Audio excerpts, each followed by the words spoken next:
2 minutes.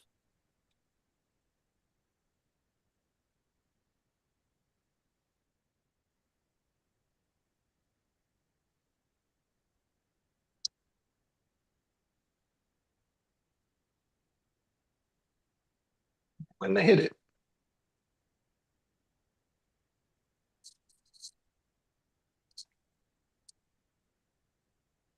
Tell me when they hit it. Start whenever you want. Oh. Again, Christ.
Good evening and welcome to the After Hours show. I'm Joe in Norway. I'll be your cook this evening. I'm joined by Ann Lee, a retired college professor and a community member of the Daily Kos. They're a member of the National Council of Independent Scholars and is a contributor to the book, The Political Economy of Art, Making the Nation of Culture. Evening, Ann. Hey, Joe. Hey, we're getting incrementally better, I think. Slowly. Now that you're back in the North Country? Oh, Lordy. Still have to set up that old studio, streaming stuff. We'll get there. Anyways, how you been? Oh, it's been a busy week, needless to say. Imagine. Well, I'll get busy here. I was going to bless you guys with baked goods. I'm going to do the famed bubble bread of Turkey, but my bread my, my bread skills have been getting worse since I started baking again. They were great in the beginning, and now they're just like tapering off a precipitous thing. So we got a little bit more practice to do. So, um, fortunately, I've got a a Korean file in the house. Offspring, my offspring keeps us packed with fermented foods. Cool. And a recent visit to South Korea got me aching for some kimchi. So I thought I could make some kimchi fried rice or bokeumbap. Kimchi kimbap. Bokeumbap. There we go. So kimchi fried rice. The main component, of course, is kimchi and leftover rice. Preferably, you want to have it in the refrigerator. If it's chilled, it makes it a little easier to fry up and separate the grains. I'm going to put some tofu in it, or chop up carrot, tofu, and usually you garnish with some what are these in English? Scallions. Scallions. That's the one. Green onions. I think that's what throws me. I can remember some other languages, but not the English. And then there's two English words, and I'm like debating on which one is correct. Too much immersion. And we sprinkle some sesame seed, toasted sesame, and then we'll toast some nori seaweed on top. What we'll also do, since the kimchi is so powerfully spicy and sour, we're going to add. You're supposed to add some gochujang, which is a fermented chili paste, a sweet chili paste that I do not have, but I do have samjang, which is a blending of samjang or gochujang and dobujang, which is the Korean miso plus the sweet chili paste. So samjang is usually used as a condiment.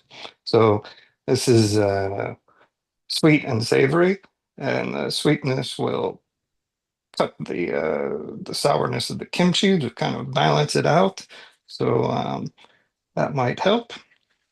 The other thing I'm gonna be needing to do, which I just want Lane to relax. I'm not going to do anything extreme. We'll be separating the grains of rice first with a little bit of oil. So we want to have individual grains as much as possible. I'm going to chop up the kimchi on my plastic cutting board so I don't stain, doesn't look like a blood stain here. And then we're going to go outside and do some outdoor stir frying. We're all set up outdoors, which it was almost 30 degrees today, and now it's plummeted down to about 10. So we're gonna put my winter clothes back on. So anyways, it's all yours. Okie dokie. We'll let Joe get on out to the industrial walk. That is one serious walk, needless to say. Indeed. Let me see if I can at least show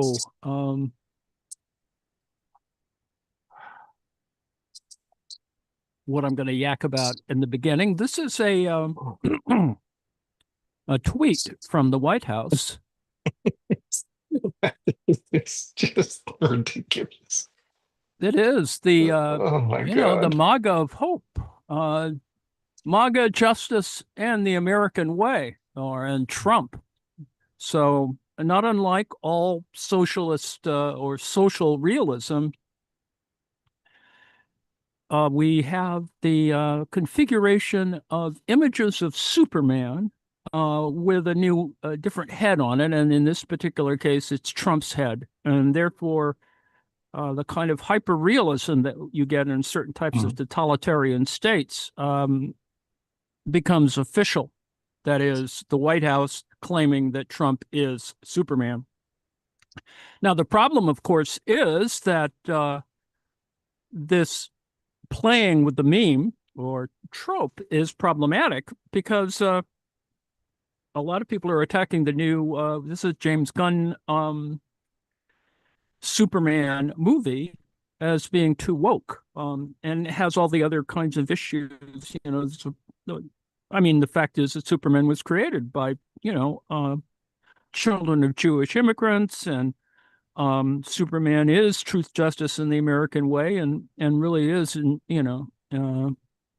indelibly sort of impressed upon the memory. And I think that's kind of important to remember, what Superman represents or represented, and it's played with in a variety of ways. The first television Superman, I think, committed suicide.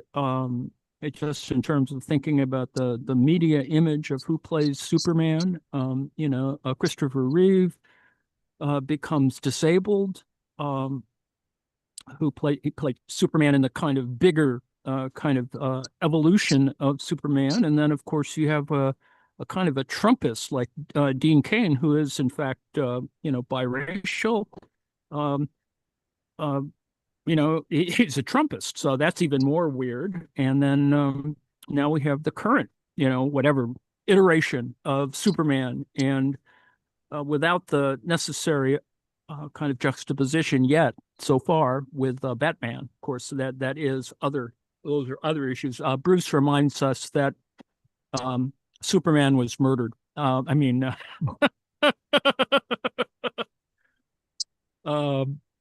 The television of Superman, and it was chronicled in a movie whose director I cannot remember, and but it was played by Ben Affleck, right? Uh, if Bruce wants to intervene there, that's all I can remember about Superman I, getting killed. I'm still processing that there's more Superman than Christopher Reeve. Ah, it's like that In, Star Trek thing. indeed. Yeah, it's Uh, the original conspiracy. yeah. So anyway, thank you for correcting me, Bruce. I should have remembered that, and especially because there's this Ben Affleck movie that indulges that issue as well. And really quite an interesting. It's a good movie.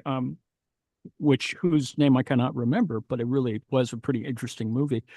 Anyway, enough of Superman. The issue, of course, is that we've had a week of weirdness that only culminates in this kind of Superman thing. And needless to say, uh, our friend, our dear leader, Trump and yeah, I'm going to attack Trump. I mean, it's just weird, that he suddenly decides, and I think it's just, more WWE kayfabe, and that is that he now seems to be on the outs with Putin, or is it just simply the one shitheel sort of arguing with another one, and so it has that narrative element as well. So it's not all as clear as one would like to have it. But in the case of Ukraine, that's kind of what has happened, only because Trump has only recently figured out that essentially Putin has never changed his position. It's very Soviet oriented in that sense. It is, he wants Ukraine to capitulate, and that's he hasn't deviated from that position. It is simply, it's the rogue province that Russia is trying to reclaim. And of course, all the historical revisionism is there, even though Ukraine is technically older than Russia in that particular, if you want to start comparing historical stuff. So, needless to say, it is a diversion. Even this Putin thing is a diversion from what I was sort of put up a post on, and that is, there's lots of diversions here. We're at the maximum in terms of how many drones and missiles and stuff have been sent at Ukraine. We're now at a new high of the entire war. It's, I think, 740 something drones in one evening. The high before was what, 550. So you can just imagine a lot of things are getting thrown at Ukraine, and needless to say, problematic. A lot of people are spending time in shelters, trying to work through that kind of issue. Not many people have died simply because there's so many shelters and people are taking advance, sort of warning, even though civilian targets have been chosen. So that's a big deal, particularly if you're in Ukraine. The Ukrainians have fought back, with advanced warfare. Couple of weird assassinations. There's an anti-Putin movement in Russia. They just sabotaged a train, I think, and there have been some arson incidents. But similarly, there have been arsons in the EU. So a warehouse got attacked. I think in London's East End is a Starlink or a warehouse was set on fire. And apparently Wagner, the former mercenary organization, still is a mercenary organization, but scaled down since their leader got blown up in a plane. There have been these kinds of arson events across the EU. So this was one of them, at least in terms of England. So all of that needs to be diverted from in some ways, or it is a diversion from something else. And of course, the one that's currently available to us is the Jeff Epstein material that supposedly was being evaluated by the FBI, and they came up bupkis that there was supposedly nothing there, even though there was a big hoop-de-doo about that there was something there, and that it was going to be assessed by the Justice Department and the Attorney General Bondi, and apparently there's nothing to see there. Well, the And you reality still talking about this guy, this creep? Come is on. creep. Trump got real defensive in I think it was a cabinet meeting, and he was yammering, and some reporter asked him, "Well, you you said that Bondi was looking at this, and she said she had all this material on her desk, and somehow the material came up zip, and the desk disappeared or something." Anyway, so yeah, Trump is moving in. He's always tacking in another direction, and so in that particular case, that's sort of happened there. So I posted a little thing noting that apparently pedophile pastors. There's been in the past month. There's been at least one per day being either sentenced or arrested or indicted, and these are Christian pastors of one kind or another, or people working for churches. And of course, these are the same people who do anti-gay, anti-trans, anti-whatever rhetoric. And so it's always that kind of contradiction, right? Of the actual effect on a society. So that's been happening. It is sort of interesting to see how the distractions have sort of built up, and particularly since there is this Epstein thing. There's the question that was asked of Trump was the 1 minute gap. I don't think that much happens in 1 minute, and I think it is a question of but there is evidence that editing went on. Adobe Premiere Pro was being used to edit the FBI's version of these surveillance tapes of Epstein's cell. So, the question of truth that gets a little woven kind of strangely, because people were starting to look at the metadata in the files and stuff. And so that's interesting. And then, of course, the side issues about Ghislaine Maxwell, who is still serving, I don't know, 10, whatever, 25 years for helping Epstein run his sex trafficking ring that is luring and grooming young girls into this kind of, sort of web of abuse, and the island and the U.S. Virgin Islands and blah, blah, blah, blah. But it all got brought up again. How many times? I think it's 7 when Trump was on Epstein flights, which has, of course, an insidious name and blah, blah, blah, blah. All those, it was Lolita Express or whatever the hell it was called. So it had those kinds of issues. And then this was brought up, of course, by people who have sort of a stake in it. That is the author Michael Wolff, who has managed to collect all kinds of lascivious data about Trump, much to his annoyance. And so that was there. And of course, the story emerges this week that Trump waived the pardoning of Ghislaine Maxwell for fear that she would spill secrets about this, decade-long friendship between Epstein and Trump. So that was all there. And then of course, the Was that conspiracy theories. recently or Yes, this past week, there was a report that Trump waived pardoning. But this is according to Michael Wolff, in the of course. first administration or this Yeah, this yeah, time? yeah, yeah. In 2020 or whatever, when she gets arrested, and Yeah. so in other words, the consideration of the pardoning occurred much earlier on, and we didn't know about this until Michael Wolff started revealing this. I'm sure he held on to this piece of information for precisely this this thing. And unfortunately, there's all kinds of paparazzi images of Trump with Epstein and et cetera, et cetera, et cetera. The fact that Trump gets real defensive about it is more interesting, because he could have sort of dealt with it in a more mature way, but he did. Trump doesn't do that. And of course, the question about the quote unquote the message, of course, was that Trump claims in his pre-election sort of claims that I'm going to release the Epstein file, blah blah blah blah. And apparently the Epstein file has nothing in it. And and he's gone back on this promise, which sort of annoys many MAGA folks. I mean, we were promised the lascivious data. Similarly, we've been promised a bunch of JFK stuff and et cetera, and we haven't gotten much of that either. So it's not just this one thing. So that's the kind of story that has been, Trump was worried about loyalty, fallout, all kinds of, ethics, in an ethics-free administration. So So that's kind of where we meticulous. were.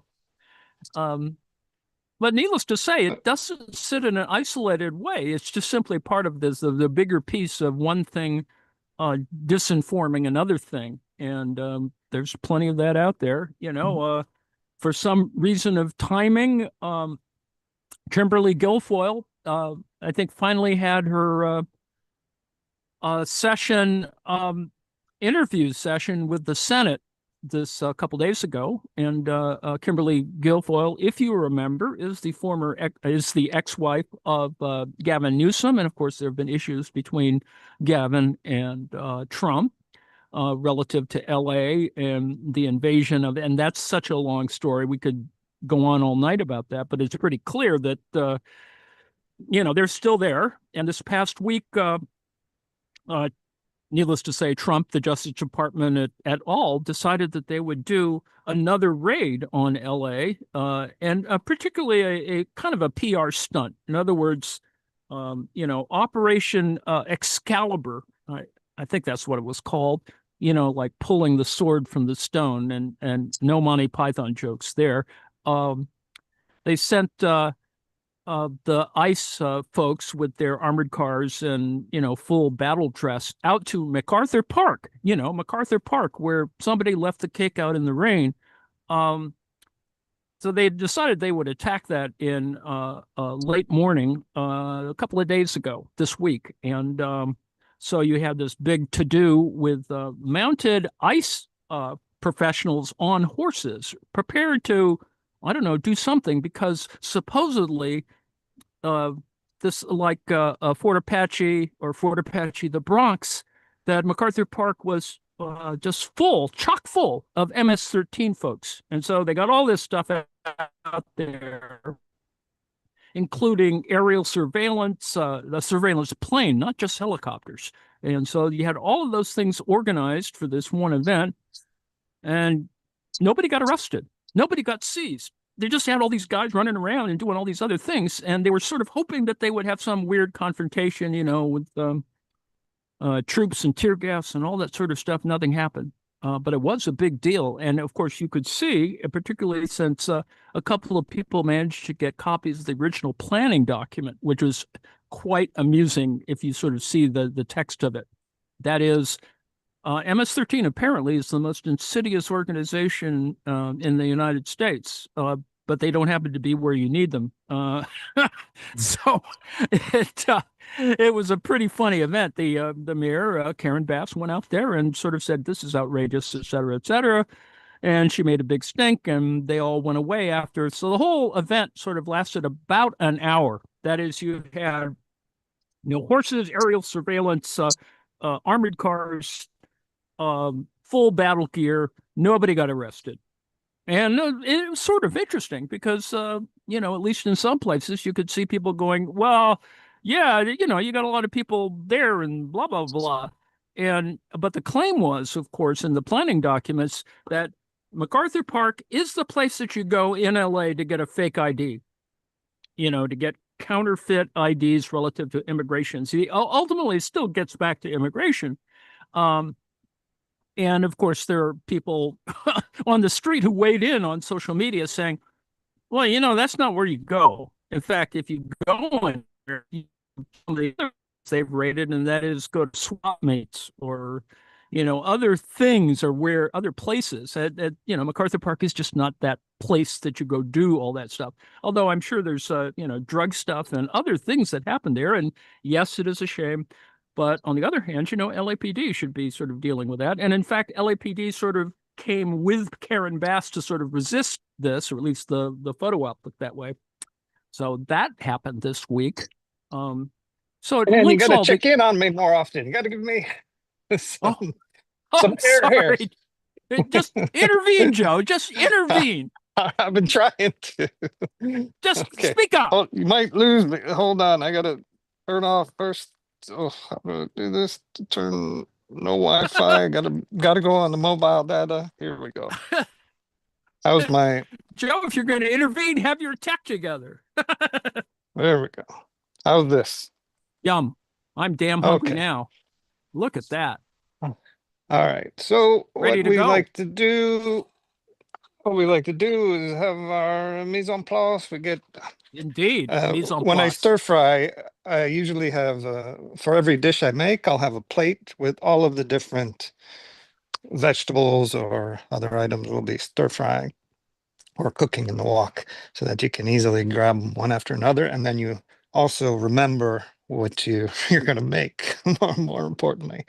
So I got the rice that I've kind of massaged apart with some oil. So we got singular grains. So hopefully it won't all clump.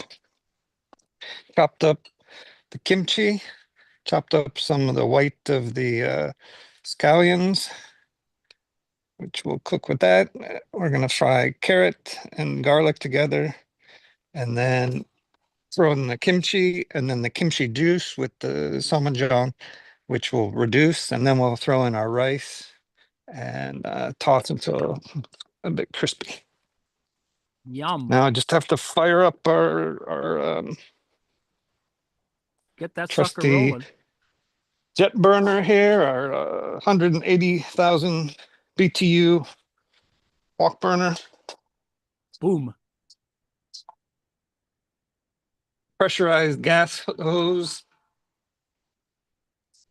Love that. It's got aircraft quality hoses and stuff. All kinds of Ooptala. good stuff there. Yeah, Stainless steel, whatever. All should be, righty. should be hot Boom. enough. Just fire up the wok. All right, back to you. Okie dokie. So as I said, Kimberly Guilfoyle is now or soon to be installed as the ambassador to Greece, which was essentially done to get her out of the country so that her status as the fiance to Donald Trump Jr. would be dissolved adequately, etc. Then whatever for whatever reason, right? Because Donald Trump Jr. has a new main squeeze, some socialite from Florida. So anyway, that's for you who are in the paparazzi. That's kind of what happened there. Now, needless to say, Trump has declared this a new golden age. Well, as I wrote earlier this week, it's more about copper and the tariffs that Trump is trying to foist on certain countries in Asia, East Asia and Southeast Asia. And it's kind of interesting because a significant number of those countries, probably a third of the countries that were getting the new tariffs that are supposed to be enacted in August, they're in Southeast Asia. They are on the list as places where copper mining occurs. And lest you think that that's somebody's trying to corner the copper market, I don't think anyone's going to corner the copper market, but we are going to see because of the way in which you invest in copper futures and the way it's mined and blah, blah, blah. Money's going to be made, not by anybody here, but it appears as if, the timing, not unlike many of Trump's other kinds of little timings in terms of tariffs, et cetera, anybody who had a sort of inkling about that would probably spend a little time trying to either get rid of something or buy something. And so money will change hands, and perhaps some people will make a bit of cash during this particular thing. So needless to say, there's coordination between the choice of tariff, the type of tariff, the countries involved in tariffs, and all kinds of other little deals involved. Noting, of course, that in Indonesia, Trump has a $500 million resort coming up. So there's probably other matters going on in there. And then there's ancillary places. I think Laos, Thailand, Myanmar. The Myanmar one will be very interesting. Just because you have to track down all kinds of stuff. And of course, these are all not China. So the not China versus China thing is at work here as well. Needless to say, interesting. And, the week was not without its faux pas, right? So Trump compliments the president of Liberia on his spoken English. Gosh, and if you're a person of color or and with a particular diaspora in mind, often people will compliment one on how articulate one is.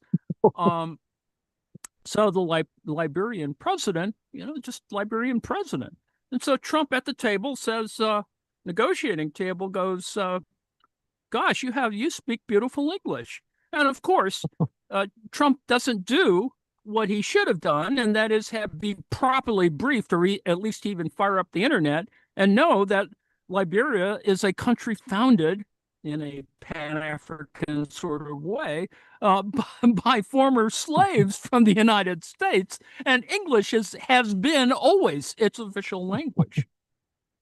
The Liberian flag resembles the American flag. It's the only one, and it is, as they claim, the oldest democracy in Africa. But anyway, El Trumpo didn't even want to, do that. And apparently, whoever briefs Trump is just like, well, anyway, he's pretty clueless. So that happened. Crazy stuff is happening. You can't make this shit up. You can't make this stuff up. It was so weird that, but somebody's profiting from the tariff chaos. So that's one thing. Lion said, first non-vegetarian meal. It's just extra protein, Joe. Joe, it's just protein. John to get out of hand. Just a little dusty protein. Anyway, in San Bernardino, the county of San Bernardino, San Bernardino to some folks in LA, Southern California, the bishop of the Diocese of San Bernardino and its vicar general. I didn't know that there were vicar generals, but there is a vicar general for San Bernardino County, and they granted special dispensation to Catholics so that they could miss Mass on Sundays or whatever, daily Mass, I suppose, due to the ICE raids. So it'd be okay. You're not going to be in bad with the big guy upstairs if you miss Mass in order not to get grabbed by the ICE folks, which is what they've been doing. They've been grabbing people, not just in restaurants and hardware stores, but they're grabbing people off lawns. And was it yesterday or the day before that? They've been going more far afield to grab farm workers, etc. So I don't know if they're ever going to meet the 3,000 per day quota that they've been given by Stephen Miller. But they are grabbing folks, and they still are grabbing folks, and they're picking kind of the easy targets as opposed to the criminal immigrants against whom this whole business has been allocated many, many billions of dollars to execute. So that's going on.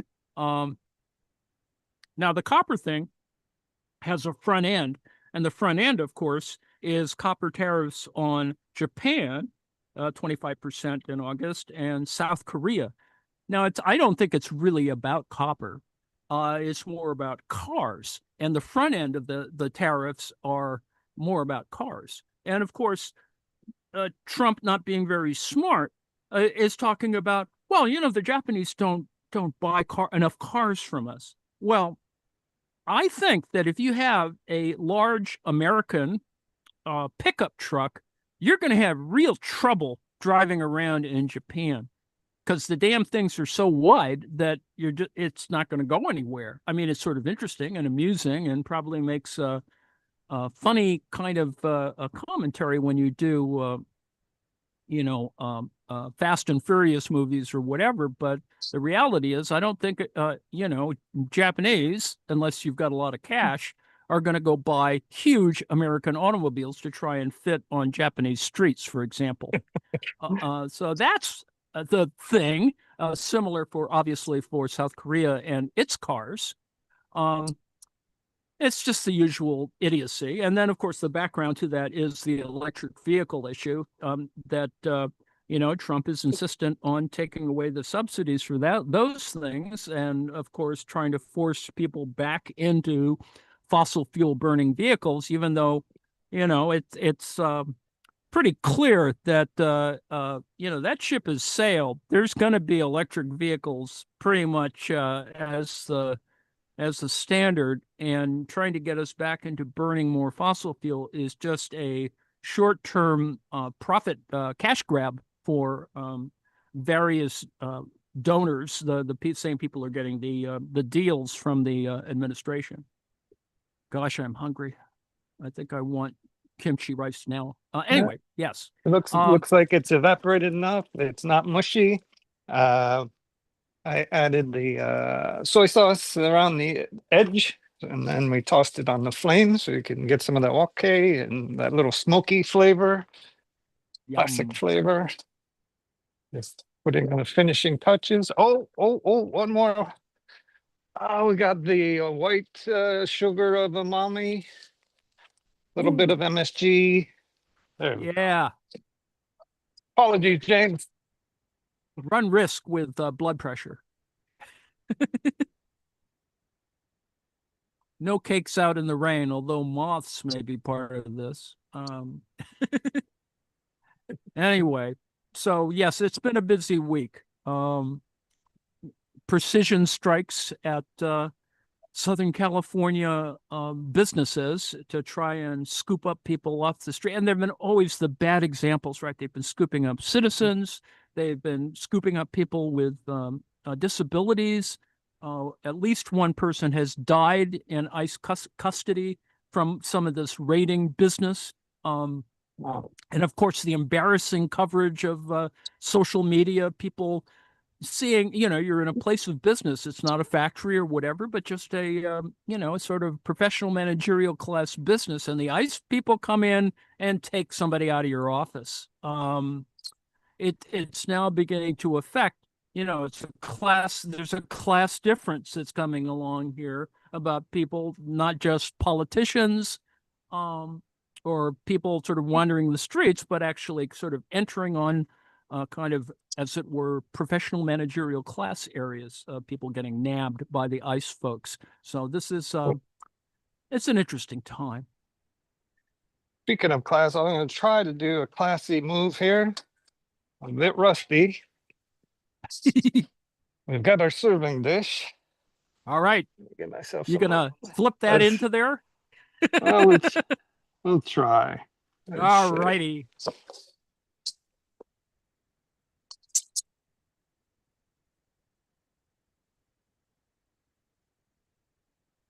Nope. Can't get it centered here. Boom. Yeah, there we go. So, oh, yum. One more. So.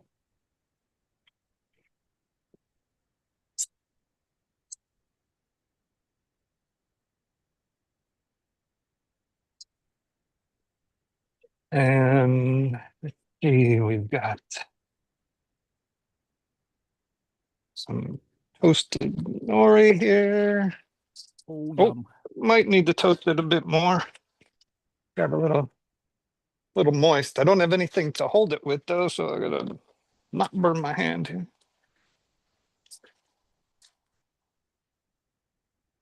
More crispy. It's not like it's going to ignite, but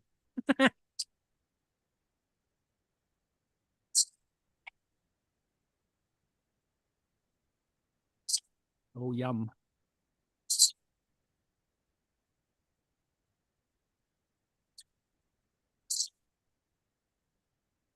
Anyway, the tariffs are going to be like tacos. Speaking of food, there's going to be Trump always chickens out is going to happen. These 25% tariffs. A 50% tariff was levied against Brazil, And Trump has shown how nuts he is because he just doesn't like his buddy Bolsonaro being prosecuted for trying to execute a coup after the election of Lula to the presidency of Brazil. You can just imagine, well, why is he doing that? Well, he tried to do the same damn thing and succeeded, with all due respect, in the United States. And Lulu. I always call him Lulu. There's no Sluggo. Lula Anyway. is trying to enlist the BRICS Yes. group. Typical. Ultimately, it's still about BRICS. I mean, BRICS is going to be the big deal for the next decade, Mm. I mean, it's Brazil, Russia, etc. India, China, South Africa, et al. There's, another 5 or 10 countries that are part of the BRICS milieu. So we're kind of going back to the Cold War. That is where you have the first world and the second world, but it's not quite as easily defined. It's not about communism so much as it is about capitalism. An internecine struggle among capitalist countries. There we go. Ready for the next use. What's going in now? Oh, nothing. I'm all finished. Oh, okay. I was just washing all the crusty. There weren't any crusty bits, so it was nice, and it's still. I don't know if you remember when I seasoned it. Damn. Yeah, so it's still good. Excellent. Still nonstick.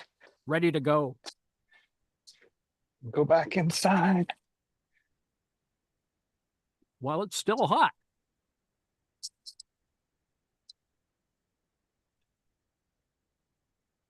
Yum, it's yum, still light. yum.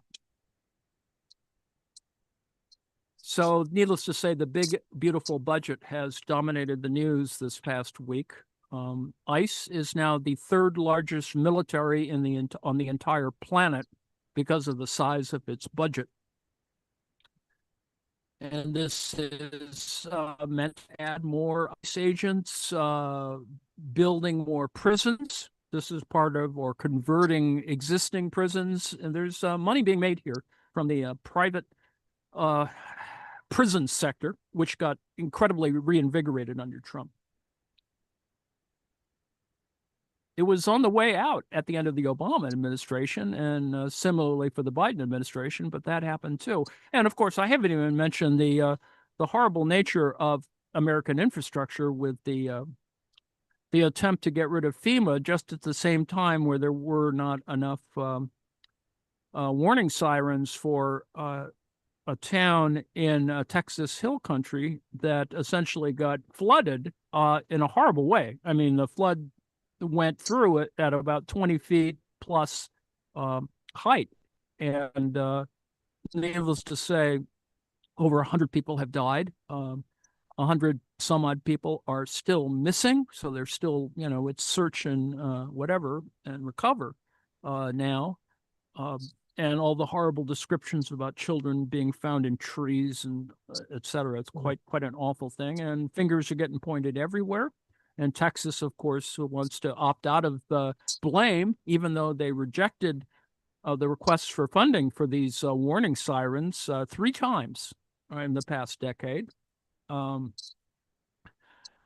of course, people who were responsible for these kinds of warnings didn't they take early retirement due to the Doge cuts? A couple did, but that was also the overlap with the Weather Service. That some people, the blame against the Weather Service or the local NOAA folks is, of course, that the staffing cuts really didn't have an effect in the big picture, mainly because they did do everything was done in due diligence occurred, warnings occurred at the right times. It's in effect, there was a problem in how it was distributed. That is, the warnings were issued when they were supposed to be issued, but there was a whole business about not notifying enough people. And one of the things today on MSNBC was pointing out that for $15, you can get a specially tuned NOAA radio. In other words, with two AA batteries, you can get NOAA warnings immediately. You don't have to have it. It's not, keyed to owning a cell phone or anything. And, so anybody could have one of these damn radios. And in fact, if I lived in an area that was much more like that, I would certainly do that. More weather critical areas. Everyone should have one. Particularly if you're living in, for example, tornado areas or stuff. This is the kind of thing you sort of need to have, in your vehicle or whatever. It's been an interesting week. Trump tried to change or alter the discourse on immigration by referring or trying to brand trying to grab people and deport them as remigration. Now, remigration is a term associated with neo-Nazi right-wing parties in Europe. So it doesn't quite sound so bad when you grab people and deport them and get them out of your country. They're remigrating, whatever that means. And with all due respect, the same people who demand ethnic cleansing are remigrators. So if you want to think about what the message this week has been in terms of domestic immigration policy, it has been the great remigrator or the remigrator, Donald J. Trump, who supports ethnic cleansing. Because since he's decided to brand with the idea of remigration, then, you get the whole semantic, universe with it. That is, it is about, when you say remigration, you also are in support of, and with all due respect to Israel, ethnic cleansing. In fact, just yesterday, an American, Palestinian American, was killed by West Bank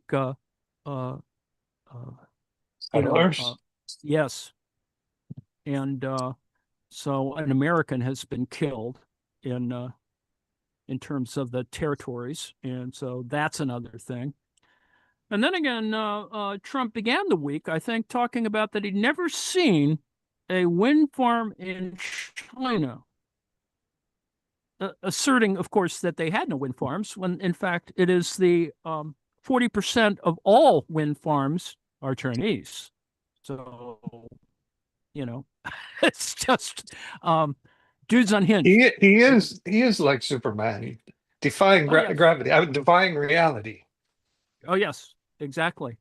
Although with his X-ray vision, he should have seen that China is the largest owner of wind farms in the world and has a significant solar presence as well. And they make most of the devices, although not in the terms of wind farms. Proportionally, EU wind farms have covered the industry. But anyway, that's just interesting, So anyway, there are concentration camps in the U.S. that got flooded this current week. Was that Alligator Auschwitz that was flooded? Alligator or the ones in Auschwitz Texas? got people have complained about the facilities. Toilets don't work. The mosquitoes are as big as birds or whatever. Mosquito is sort of the state bird of Florida anyway. It's also the state bird of Minnesota, with all due respect. But so that's happening. No one's. We need a new expression for these days, kind of like Obama's. What did Obama used to say? We did some stuff, or yeah, what was his phrase? Thanks, Obama. So anyway, ignorance is coming out of DC, and stupid stuff is happening. Hegseth, the Secretary of Defense, decided that he would just sort of not think about telling Trump, and decided he would stop delivery of military materiel to Ukraine. It had already been scheduled. It's not like the Ukrainians weren't paying for it or whatever. He just stopped it, and last week or something, and the Ukrainians sort of cried foul, and Trump was asked about it, and Trump didn't know dip about what had happened. So Hegseth is just simply, loose cannon, out of control, whatever. So, got stuff going on. It was amusing. I mean, considering that, Zoran, Mandani, the mayoral candidate in New York, essentially Trump was saying, well, Trump wasn't necessarily saying it. I mean, he said, well, we're going to look into this. But a couple of GOP Congress folks decided that they would engage Islamophobic sort of stuff and say that they were going to try and deport Zoran. And so that's amusing. That's sort of this interesting trope that's out there, which of course obviously is not simply about deporting him, but obviously reinforcing, a conservative, in quotes, folks in the electorate. Well, the latest that I had read was that they were looking into denaturalizing him. Oh yes, denaturalizing, just like alcohol. We denature folks, it's just amazing. And the discussion is pretty interesting because it has an incremental component to it, right? You take away people's green card privileges, just sort of work up to the fact that anybody's citizenship, even your birthright citizenship, can be destroyed. Which is, it's in the damn Constitution, right? So it's just amusing where this is headed. As I refer to it, kind of semi-automatic history. That it is a kind of the Heritage Foundation sleeper cell is at work, and where people from the White House can say, "Well, we've just got to look into this," and maybe we should look at everybody's citizenship. And of course, the counter argument is that Trump's kids, that is, his children with Ivana, were all born before she became a citizen. So therefore, Don Jr., Eric, and Ivanka are technically could get denaturalized or whatever. Could have their birthright citizenship, wiped out. And of course, in the case of Barron, it's the same thing with Melania. And I hope that they just keep on, making these claims, because you can see the counterclaims at work. Let's see. So that's been a busy week, and we're almost up to talking about scheduling. John, we're going to have a night gallery, and I think we're going to have Poker Face tonight, in terms of what's going to happen at 8:30 and right after night gallery. John? Yeah, so tonight on Night Gallery, we have an episode called The Last Laurel. And it guest stars Jack Cassidy, who you may remember from Columbo, making a number of appearances there. And also Martin E. Brooks. Anyone know what 1970s pair of science fiction television shows he was in? Sorry. I'll give you a hint. Both of the shows involved bionics. The $6 Bionic Man and the Bionic million Woman. man. Yeah. What about the new one? What do you call it? It's a trans person. $1 million trans person. I don't remember that one, but I'd watch it. Yeah, it didn't last long because people weren't very open-minded back then. Oh, indeed. That's too bad. Martin E. Brooks played Rudy, the scientist who worked on the bionics. And also in the episode, we have Martine Beswick, who was in both Dr. Jekyll and Sister Hyde, British horror movie actress. That's Yes, a Dark yes. hair. She was strange pretty movie. interesting Yeah. woman. That's a very strange movie. Yeah. Not only was she in horror movies, but she was also in 2 James Bond movies Oh, with She in Sean Connery. Sean Connery? Two. Thunderball and what was the Not other? not From Russia with Love. oh, she was in that too. oh, Yeah. So it is a short episode. It is about 10 minutes because it was paired with they're tearing down Tim Riley's bar, which we watched last week, and that was about a 40-minute episode. So By the way, I can't help but notice that Dr. Jekyll and Sister Hyde is sort of like a trance thing, and that was back in the early 70s. Very I'm progressive. not familiar with that one. So you've seen it, John, huh? I have two. Oh, Pretty you weird. I took a bus when I was, I don't know, I was probably 14 or something like that, to downtown Long Beach to see it at a movie theater. That's the only time I saw it, and I still remember it pretty well. It's a very strange movie. For Well, any early birds, tomorrow morning at approximately 6 a.m. to 9 a.m., we'll be attempting to scale some mountains. The Norse gods I spoke to earlier told me that we're going to have 30 degrees. So we're hitting the trail. Warm hike tomorrow. Are About what Norse time? gods trustworthy? Dawn? It can be finicky. What time are you going, Joe? That would be 6 a.m. roughly, unless we're slacking.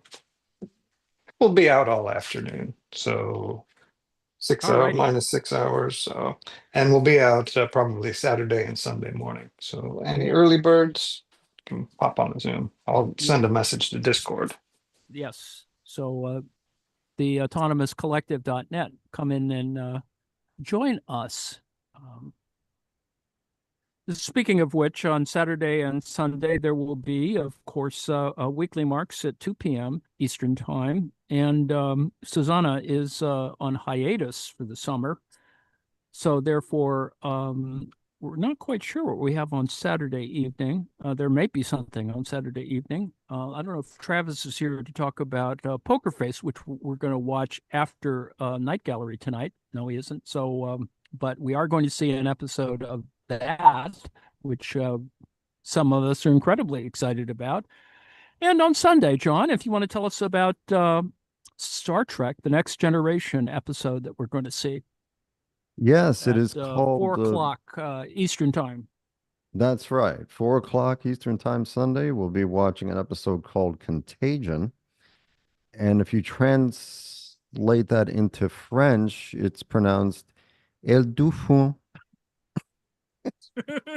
No, it isn't. Dauphin. Jesus Le Dauphin. Yeah. No, it is so in this episode, the Enterprise and another Federation vessel and a Romulan warbird all contract a very mischievous computer virus. Ah, yes. And Good episode. yeah, it's a good episode. Yeah. Are they still having trouble with USB sticks in the future? Yeah, indeed. Yes, they are.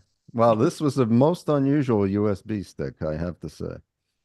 It caused the problem. Yeah, so be there for that, 4 p.m. Sunday. Lane, do you want to talk about what we might look at after that in the evening? I don't know if Lane's It here. might be tied up. Yes, music will occur after the Star Trek episode on Sunday, and not quite sure where we're going. It's not Beach Boys. I think we're going in some other direction. Sly and the Family Stone, perhaps. So very interesting and wonderful music if for those of us who are old enough to remember this stuff. We ready to hit the road? Joe, I got anything some else? hungry night owls here. Yeah, indeed. We're all salivating here. So it's about time to go. Listen, we can promise that we will do better next week. theautonomouscollective.net. Please come and visit us. Wow.